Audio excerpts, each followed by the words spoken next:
Noel Doyle, good afternoon to you and welcome.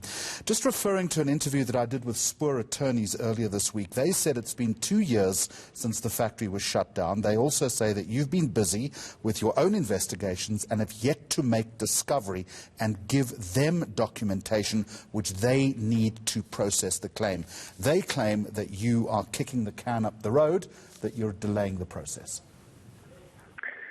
So more generally, Jeremy, I can assure you that it's certainly not in Tiger Brand's interest to drag out this litigation and to delay the process in any way. On the specifics of Richard Spoor's press release and his comments, unfortunately, we're not in a position, as he appears to be, where we litigate in the press.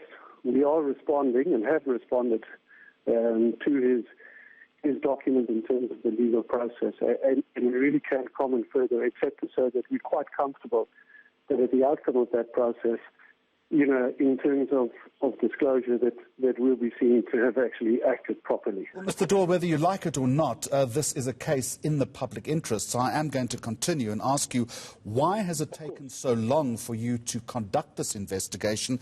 What are you investigating, and when is it going to be concluded?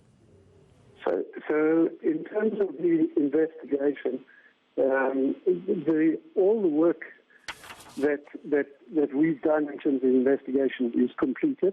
All the documentation that is required for the litigation process is available, was preserved at the time. And beyond that, Jeremy, I can't really make any specific comment. The matter is being litigated. So it sounds like the job is done, so why are you not providing the attorneys with the information then?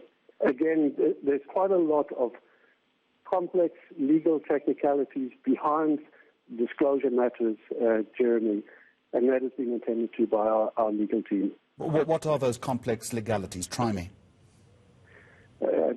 Jeremy, I'm afraid I'm not in a position to discuss what is subject to litigation any further. Mr. Doyle, the problem with this entire issue is that I understand that there is legal complexity, I understand that there is due process to follow, but right now you're losing this case in the court of public opinion, aren't you? I'm afraid, Jeremy, that you are right, that is the case. But unfortunately, the case in which we are litigating is not one which can be conducted in the court of public opinion. I think that when we get to the conclusion of this process, that hopefully any person who looks at it fairly will say that Tiger has behaved appropriately and that Tiger has done everything in its powers to expedite the legal process. When you give me an answer like that, it also suggests to me that you don't have that much empathy for the family of the victims.